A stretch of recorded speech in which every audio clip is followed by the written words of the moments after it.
In this video of Inkpot, we are going to be learning about Hicks and Slutsky decomposition of a Cobb-Douglas. We're going to be focusing a lot more on Slutsky, but Hicks we also have to do to be able to compare the two, and sometimes you get a question in the exams for Hicks and Slutsky comparison as well. But we're going to focus on Slutsky a lot more than Hicks because Slutsky is the main thing that you get asked in exams. So 90% of the times we get a question on Slutsky, it's only that 10% of the times that we get a question on Hicks. Suppose we have a simple Cobb-Douglas u is equal to xy and we have a simple budget line 2x plus 5y is equal to 100.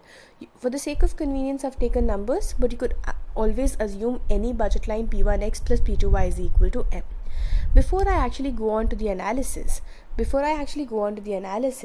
I want to focus on what is price effect, what is substitution effect, and what is income effect. So what is price effect? When price of a good changes, let's suppose when price of good one falls, it always leads to quantity rising for a normal good, right? We know that. So economists say that this relation happens because of something which is a hidden, because of two effects which are hidden, which is substitution effect and income effect. So as a consumer, he doesn't know that he's having these two effects. It's as economists that we want to figure out that he has these two effects, substitution effect and income effect. What is the difference? Income effect is a normal income effect. Income effect is the effect that you have, is the change in consumption that you have because of change in purchasing power. It doesn't have to be nominal income, it can be real income as well. So it is the change in the consumption that you have because of change in purchasing power, right? So given your prices are constant, if you have a change in purchasing power and you change the consumption of either or both the goods, that's income effect.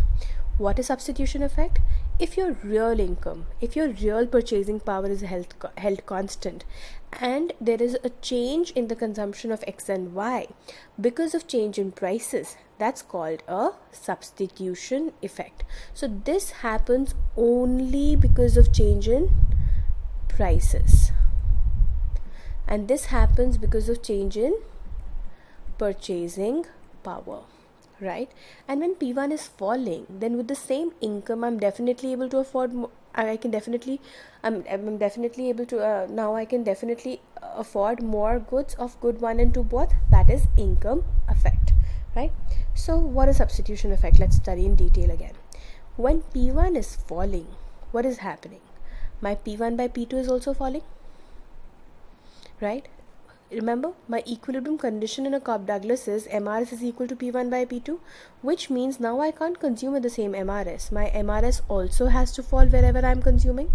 If my MRS has to fall, it means my MUX upon MUY, the whole thing has to fall, which means essentially my MUX is falling and MUY is rising, which happens when your X consumption increases and your Y consumption falls, which implies that when P1 falls, only because of the changes in prices keeping real income constant.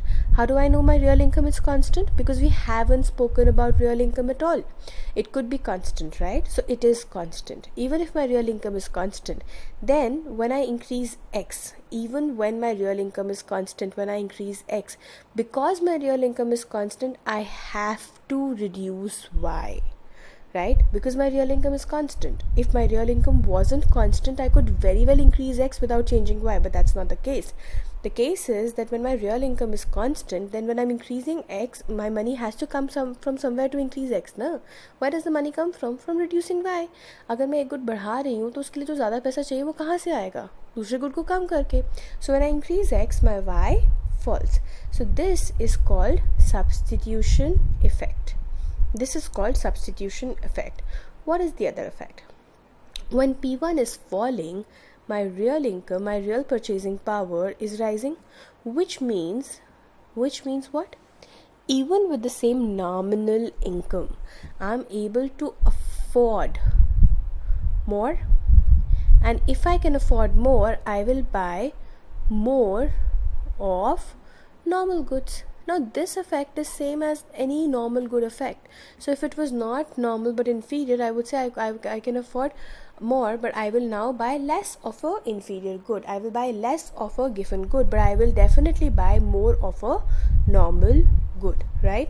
So this is my substitution and my income effect. Now how do I apply it in a question? Let's take a moment here. When we have a substitution effect, my purchasing power is constant. It's not actually happening. So you can't go and ask the consumer कि आपकी purchasing power कहाँ constant है. ये हमें assume करना पड़ता है, ये हमें determine करना पड़ता है. So Hicks and Slutsky did not differ on the definitions of substitution and income effect. What they did differ was on the approach as to how to keep purchasing power constant. I'll reiterate myself. When we study two approaches, Hicks and Slutsky, तो हम ये नहीं बोल रहे हैं कि दोनों के लिए इक्विलिब्रियम चेंज हो जाएगा, ई नॉट चेंज हो जाएगा, E1 चेंज हो जाएगा. नहीं होगा, वो सेम रहेगा. हम क्या बोल रहे हैं? दोनों को पता था कि price effect is a combination of substitution and income effect. दोनों ये बात मानते हैं कि सब्स्टिट्यूशन इफेक्ट तब आता है जब परचेजिंग पावर कांस्टेंट होती है और इनकम इफेक्ट तब आता है जब P1/P2 कांस्टेंट होता है. Then where do they two differ? They two differ on how we can keep purchasing power constant. And you could agree to each logic. It's not about your agreement, it's about your understanding of both. तो हम ये नहीं बोल रहे Hicks ठीक था, स्लट्सकी गलत था, स्लट्सकी ठीक था, हिक्स ठीक है, गलत है. We are not saying any of those things. हम क्या बोल रहे हैं? हम बोल रहे हैं दोनों का अपना अप्रोच है, दोनों का अपना स्टाइल है. हमें समझ में आना चाहिए कि दोनों किस अप्रोच से जाते हैं. So having said that, let's understand the difference in the two approaches. Slutsky ने बोला था कि अगर परचेजिंग पावर कांस्टेंट है तो मैं उतना ही बंडल कंज्यूम कर पाऊँगा, अफोर्ड कर पाऊँगा जितना मैं पहले ही कर पा रहा था. अगर मैं उस ओरिजिनल बंडल से ज़्यादा अफोर्ड कर पा सकता हूँ तो मेरी परचेजिंग पावर बढ़ गई है, और अगर मैं कम अफोर्ड कर पा सकता हूँ तो मेरी परचेजिंग पावर कम हो गई है. Fair enough. So Slutsky said, how do we keep purchasing power constant? By making the original bundle just affordable. I have to make sure कि मेरा जो E0 है वो क्या है, वो just affordable है. just affordable का मतलब क्या है? वो नई बजट लाइन के ऊपर आएगा, अंदर या बाहर नहीं हो सकता. It has to come right on the new budget line. Why? Because Slutsky says, how do I keep purchasing power constant? By making original bundle just affordable. Right? Let's practice the diagram. We have the initial budget line AB. Right? Let's assume P1 false. We have the new budget line AB1. Okay, so for the sake of convenience and for the sake of remembering, let's mark them. This is A, B, original budget line. This is AB1, which we get if P1 false. Right? So we can mark our original IC and new IC. Again, because we know that Slutsky and Hicks did not differ in their approach of how to calculate the equilibrium. So E0 and E1 for both Hicks and Slutsky remain the same. So E0 and E1 are not the points which I'm getting because of substitution and income effect. Hicks and Slutsky अलग अलग बातें कहाँ कर रहे थे? Purchasing power कैसे constant रखना है उस पे. उन्होंने ये नहीं बोला कि इक्विलिब्रियम निकालने का कोई तीसरा तरीका होता है. इक्विलिब्रियम निकालने का तो वही तरीका होता है ना. सो E0 and E1 virtually will get from the same method. What is the method? Tangency. Right? We've studied that before. So E0 and E1 remains the same for both Hicks and Slutsky.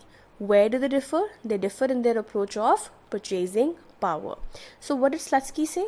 Slutsky said to keep purchasing power constant. Slutsky said to keep purchasing power constant. What do we need to do? We need to make E0 just affordable. We need to make E0 just affordable, right? So which means my new budget line, which is CD, it should just pass through E0. My new budget line CD has to just pass through E0 and should be parallel to AB. I'll say it again. What is the rule to draw CD?